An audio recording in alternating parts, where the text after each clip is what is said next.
की मॉर्निंग में Samaypur Badli police station के एरिया में एक चंदन पार्क इलाका पड़ता है। वहाँ से एक पीसीआर कॉल आई थी जिसमें 4 लोगों के डेथ के बारे में बताया गया। तो पाया कि एक रूम है जिसमें 3 छोटे बच्चे जिनकी उम्र 4, 5 और 6 साल है और उनकी मदर जिनका नाम अनीता है, इनकी थ्रोट स्लिटिंग की वजह से डेथ हो गई है।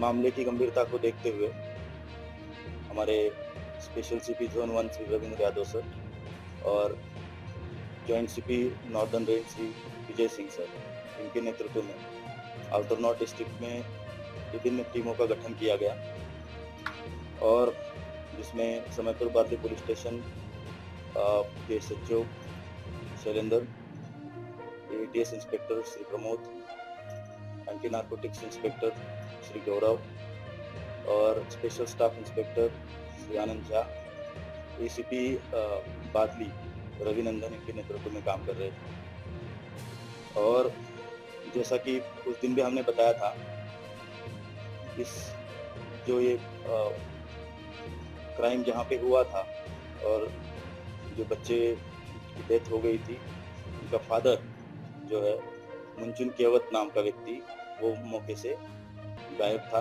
तो हमारा वो प्राइम सस्पेक्ट था। तो उसकी पूरी हिस्ट्री हमने निकाली और ये पाया कि ये अलग अलग राज्य में रह चुका है। तो सेम डे हमने एक टीम बिहार भेजी थी, एक टीम चेन्नई भेजी थी जहाँ पे पहले काम कर चुका है और एक टीम अजमेर भेजी, इन एंटिसिपेशन कि ये वहाँ जा सकता है। और यहाँ पे लोकली हमने 10 टीमों का गठन किया था जो सीसीटीवी का ट्रेलिंग कर रही थी।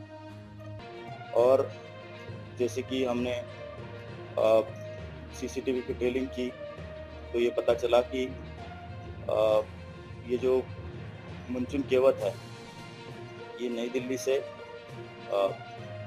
अजमेर की ट्रेन में बैठा हुआ है और हमने तुरंत वहाँ अजमेर जो ऑलरेडी स्टेशन हमारी टीम थी उनको एक्टिवेट किया और किशनगढ़ मंडी से इसको कल मॉर्निंग में हमने हिरासत में लिया। इसने अपना गुनाह कबूल कर लिया है और जो इंटरोगेशन हमने किया अब तक उससे कुछ बातें सामने जो आई है। पहले तो इसका प्रोफाइल, ये एक लेबर है और अलग अलग राज्यों में अलग अलग सीजन में जाके काम करता है मंडियों में। तो चेन्नई, गुजरात में राजकोट, अजमेर, किशनगढ़, यूपी, ये अलग अलग राज्यों में पहले काम कर चुका है और ये हैबिचुअल गैम्बलर है।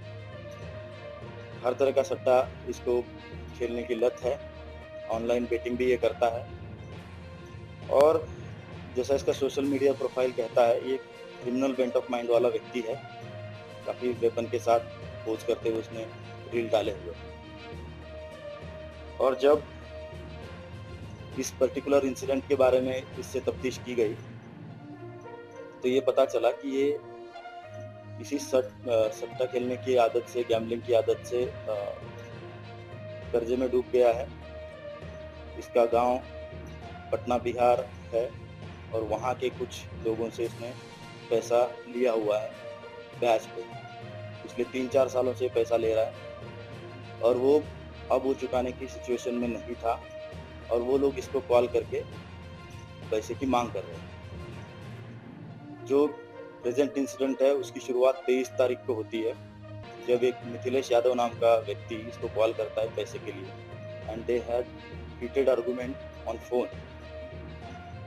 और जैसा कि इसका कहना है, उस दिन इसने डिसाइड किया कि मैं अपनी फैमिली को ख़त्म करूंगा, उन सबको मार दूंगा और मैं यहाँ से चला जाऊंगा। और उसी दिन 23 तारीख को इसने मंडी से, आज़ादपुर मंडी से एक दुकान से एक नाइफ लिया।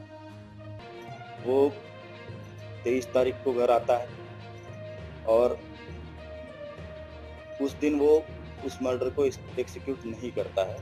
रात में सो जाता है। अगले दिन रूटीन मॉर्निंग इसकी शुरू होती है, मंडी में जाता है। 24 तारीख को रूटीन टाइम पे अपने घर पे आता है। 24 शाम को 8 साढ़े 8 बजे अपने बच्चों को वाइफ को लेके मार्केट में जाता है, होली के त्यौहार के लिए खरीदारी करता है। रात में 9, साढ़े 9, 10 बजे सब लोग सो जाते हैं, बट ये नहीं सोता। और बीच में वाइफ ने 1-2 बार उठ के बताया भी कि आप क्यों नहीं सो रहे हो, तो ये उसका कोई जवाब नहीं देता और ये जागता रहता है 4 बजे तक। और 4 बजे इसने सबसे पहले अपनी वाइफ का थ्रोट स्लिटिंग किया, उसमें कुछ स्कफल हुआ, उसके हाथ पे भी इंजरी मार्क है, शायद वो नींद से जाग गई होगी।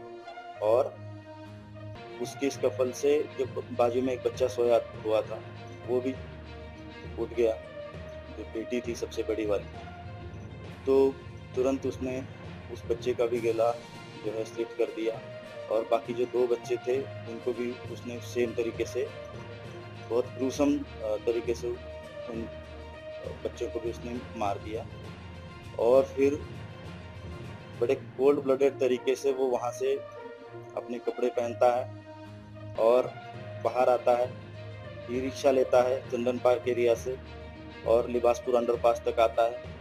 उसके बाद एक ऑटो रिक्शा लेता है, ये उसको रेंट फिक्स करता है और वहाँ से नई दिल्ली रेलवे स्टेशन आता है। नई दिल्ली रेलवे स्टेशन पे काफ़ी सारे प्लेटफॉर्म चेंज करके ये जैसे जो अजमेर जाती है उस ट्रेन में बैठ जाता है विदाउट टिकट, और फिर वहाँ से ये किशनगढ़ में उतर जाता है, एक 1 स्टॉप बिफोर अजमेर, और वहाँ जहाँ ये पहले काम कर चुका है वहाँ जाके अपना रूटीन शुरू कर देता है और वहाँ काम करना और जो भी अपना रेगुलर थिंग्स होती वो अपना शुरू कर देता है।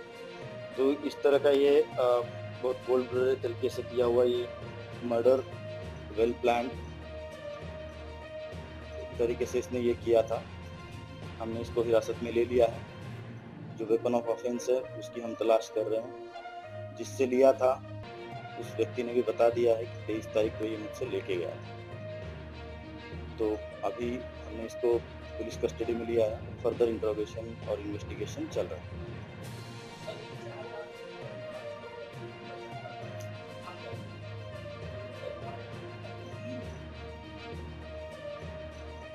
ये नॉर्मल ह्यूमन लॉजिक के ऊपर की बात है कि ये किसी भी तरह से लॉजिकल नहीं लगता कि why he killed his small babies and his wife, but this is how he thinks कि ये मैं इनको सबको ख़त्म करूंगा। पहले तो इसने ये बोला कि मैं अपने आप को भी ख़त्म करना चाह रहा था, बट मैं I couldn't kill my self, this was his saying.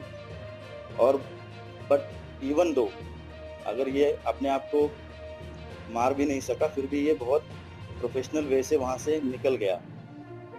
इसने अपना सिम जाते ही बंद कर दिया, मोबाइल भी दूसरा चेंज कर दिया, एक सिम, एक कीपैड वाला मोबाइल एंड्रॉयड से निकाल के कीपैड वाले में डाला। तो ये दर्शाता है कि ये टोटली क्रिमिनल माइंडेड पर्सन है और इसको कोई अपने किए पर इस तरह से रिग्रेट लगता नहीं जिस तरह से ये बात करता है।